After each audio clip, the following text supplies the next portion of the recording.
ಹೋರಾಟ ಅಖಿಲ ಭಾರತ ಏನು ಲಿಂಗಾಯತ ಪಂಚಮಸಾಲಿ ಮಹಾಸಭೆ ಅಂತ ಹೋರಾಟ ಏನು 2A ಮೀಸಲಾತಿ ಮತ್ತು ಎಲ್ಲ ಲಿಂಗಾಯತ ಒಳಪಂಗಡಗಳಿಗೆ ಏನು ಕೇಂದ್ರ ಸರ್ಕಾರದ OBC ಮೀಸಲಾತಿಯನ್ನು ಕೊಡಬೇಕು ಅನ್ನೋ ಹೋರಾಟ ನಿರಂತರವಾದ ಹೋರಾಟ.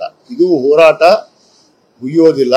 ಇದು ಹೋರಾಟ ಅಂತಿಮವಾಗಿ ಇವತ್ತು ನಮಗೆ ಮೀಸಲಾತಿ ಸಿಗೋವರೆಗೂ ಈ ಹೋರಾಟ ಮುಂದುವರಿಯುತ್ತೆ.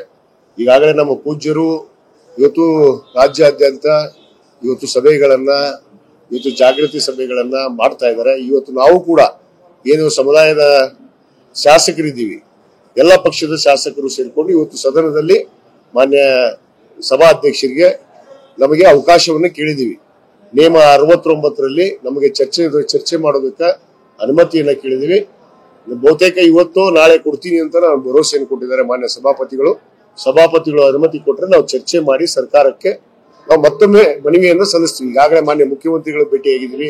ಮುಖ್ಯಮಂತ್ರಿಗಳು ಕೂಡ ನಮಗೆ ಸಕಾರಾತ್ಮಕವಾಗಿ ಸ್ಪಂದಿಸಿದ್ದಾರೆ. ಅವರು ಕೂಡ ಇದರ ಬಗ್ಗೆ ಒಂದು ಸಭೆ ಮಾಡಿ ಒಂದು ನಿರ್ಧಾರಕ್ಕೆ ಬರ್ತೀನಿ ಅನ್ನೋ ಒಂದು ವಿಷಯ ತಿಳಿಸಿದ್ದಾರೆ. ಇವತ್ತು ಮತ್ತೆ ಸದನದಲ್ಲಿ ಕೂಡ ಈ ಒಂದು ಪ್ರಶ್ನೆಯನ್ನ ಇವತ್ತು ನಿಯಮ 69ರಲ್ಲಿ ಚರ್ಚೆಯನ್ನು ಕೂಡ ಮಾಡಿ ಇವತ್ತು ಸರ್ಕಾರಕ್ಕೆ ಗಮನವನ್ನು ಸೆಳೆಯುವಂತ ಕೆಲಸ ನಾವು ಮಾಡ್ತೀವಿ. ಹಿಂದಿನ ಬಿಜೆಪಿ ಸರ್ಕಾರದವರಿಗೆ ಕೂಡ ತಾವು ಬಹಳಷ್ಟು ಒತ್ತಡವನ್ನು ಹಾಕಿದ್ದಾರೆ. ತಮ್ಮದೇ ಸರ್ಕಾರ ಇದೆ, ಈಗ ಯಾಕೆ ಆಗ್ತಾ ಇಲ್ಲ? ನೋಡಿ, ಒತ್ತಡ ಅನ್ನೋ ಪ್ರಶ್ನೆ ಯಾಕೆ ಏನಾಗಿದೆ ಅನ್ನೋದು ತಾಂತ್ರಿಕ ತೊಂದರೆ ಇದೆ. ಬಹುತೇಕ ಇದನ್ನ ಬಹಳಷ್ಟು ಜನ ಇವತ್ತು ಸುಳ್ಳು ಹೇಳ್ತಾ ಇದ್ದಾರೆ ತಮ್ಮ ಮುಂದೆ.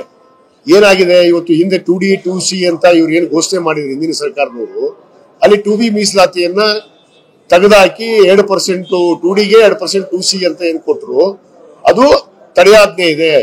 ಸರ್ವೋಚ್ಚ ನ್ಯಾಯಾಲಯದಲ್ಲಿ ಇನ್ನೂ ಕೂಡ ತಡೆಯಾಜ್ಞೆ ಇದೆ. ಆ ತಡೆಯಾಜ್ಞೆ ಮುಗಿಯೋವರೆಗೂ ಸರ್ಕಾರ ನಿರ್ಧಾರ ಮಾಡಕ್ ಆಗೋದಿಲ್ಲ. ಆ ಒಂದು ಕಾರಣದಿಂದ ನಾವು ಇದು ಕಾನೂನಾತ್ಮಕವಾಗಿ ನಾವು ತಿಳ್ಕೊಂಡು ಮಾತಾಡಬೇಕಾಗತ್ತೆ. ಕಾನೂನಾತ್ಮಕ ತಿಳ್ಕೊಳ್ಳಾರ್ದೇ ನಾವು ಸುಮ್ಮನೆ ಏನೇನೋ ಮಾತಾಡೋದು, ಮಾಧ್ಯಮದ ಮುಂದೆ ಸುಳ್ಳು ಹೇಳಿಕೆಗಳನ್ನು ಹೇಳೋದು, ನಾವು 2D ಕೊಟ್ಟಿವಿ ಅನ್ನೋದು. ಇವರು ಹೇಳ್ತಾರಲ್ಲ, ಮಾತಾಡ್ತೀರಿ ಯತ್ನಾಳ್ ಅವರು 2D ಕೊಟ್ಟಿದೀವಲ್ಲ ಅಂತ ಹೇಳಿ. ಎಲ್ಲಿ ಕೊಟ್ಟಿದ್ದಾರೆ 2D? ಕೇಳಿ ಅವರಿಗೆ ಇವತ್ತು ಆದೇಶ ಪತ್ರ ಕೊಡ್ತಾರ? ಆದೇಶ ಪತ್ರ ಕೊಡಲ್ಲ, ಸುಮ್ಮನೆ ನಾವು 2D ಮಾಡಿದ್ವಿ ಅಂತ ಹೇಳೋದು. ಅದು ಸರ್ವೋಚ್ಚ ನ್ಯಾಯಾಲಯದಲ್ಲಿ ತಡೆಯಾಜ್ಞೆ ಆಗಿದೆ. ಇವತ್ತವರೆಗೂ ತಡೆಯಾಜ್ಞೆ ತೆಗೆಯುವಂತ ಕೆಲಸ ಇನ್ನೂ ಮಾಡಿಲ್ಲ. ಅದನ್ನು ಸರ್ಕಾರ ಕೂಡ ಭಾಗವಹಿಸಬೇಕಾಗತ್ತೆ.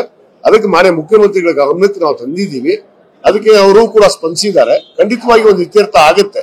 ಅದಕ್ಕೆ ನಮ್ಮ ಭರವಸೆ ಕೂಡ ಇದೆ. ನಮ್ಮ ಮುಖ್ಯಮಂತ್ರಿಗಳ ಮೇಲೆ ಭರವಸೆ ಇದೆ. ನಮಗೆ ಖಂಡಿತವಾಗಿ ಏನು ಎಲ್ಲ ಲಿಂಗಾಯತ ಒಳಪಂಗಡಗಳಿಗೆ ಕೇಂದ್ರ ಸರ್ಕಾರದ OBC ಮೀಸಲಾತಿ ಮತ್ತು ರಾಜ್ಯ ಸರ್ಕಾರದ 2A ಯನ್ನ ಲಿಂಗಾಯತ ಪಂಚಮಸಾಲಿ ಸಮುದಾಯಕ್ಕೆ ಕೊಡಬೇಕು ಅನ್ನೋದು ನಮ್ಮ ಒತ್ತಾಯ ಇದೆ. ಅದು ನಿರಂತರವಾಗಿ ಇರುತ್ತೆ ಅನ್ನೋದು ಮಾತನ್ನು ಹೇಳಕ್ಕೆ ಇಚ್ಛೆ.